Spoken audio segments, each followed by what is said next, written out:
율법을 통해서 말씀하시는 그 하나님의 뜻을 이행함으로써 하나님과의 그 언약 관계가 유지되고 이스라엘 백성들은 자신들이 하나님의 백성이라는 것을 이 율법을 통해서 인정받는 것입니다.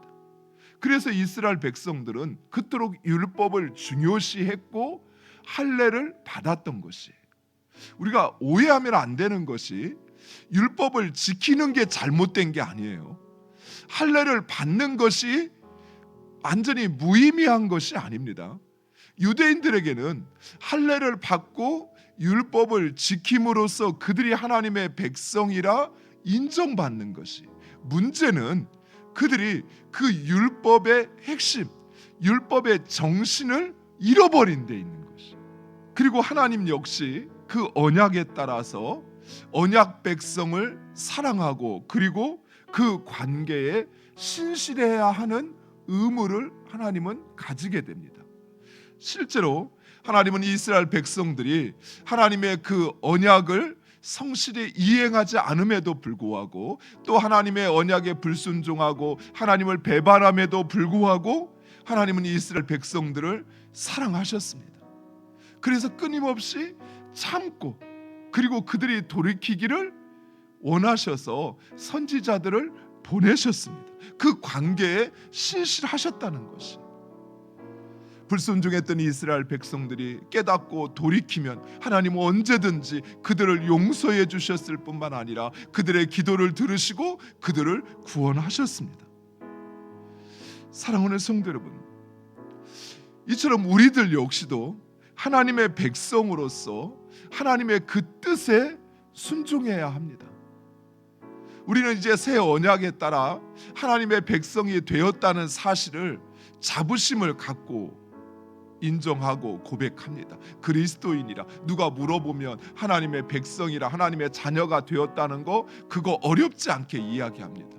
그러나 정작 내가 하나님의 백성으로서의 삶을 살아가고 있는가, 하나님의 백성을 향한 하나님의 뜻을 내가 준행하고 있는가라고 하는 것을 잘 살펴야 돼요.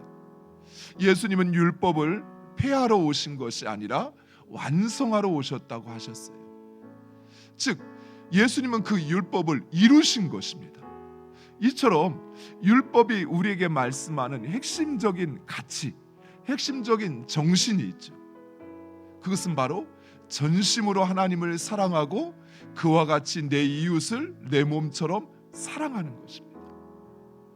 우리 역시 이 율법의 핵심적인 정신, 그 하나님의 뜻을 우리도 하나님의 백성으로서 성실히 이행해야 한다라는 것이에요.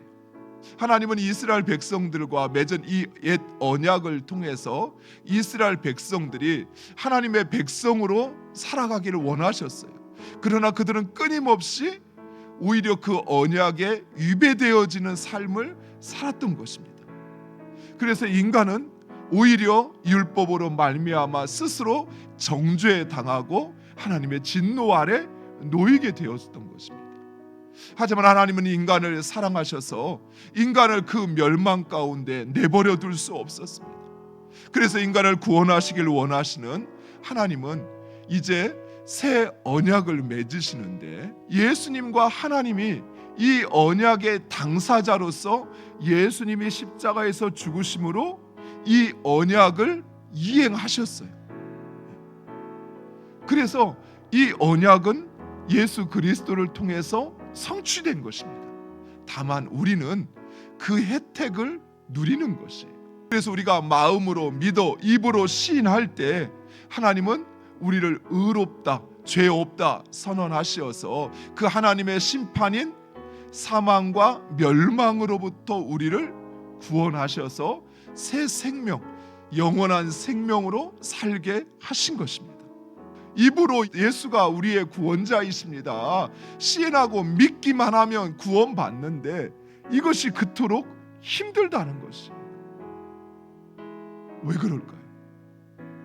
그것은 바로 이 구원은, 이 입으로 시인하는 것은 성령의 은혜가 아니고는 불가능하기 때문에 그렇습니다. 그 은혜에 감사하시기 바랍니다. 그리고 그 구원의 복음을 전하는 여러분 되시기를 축원드립니다.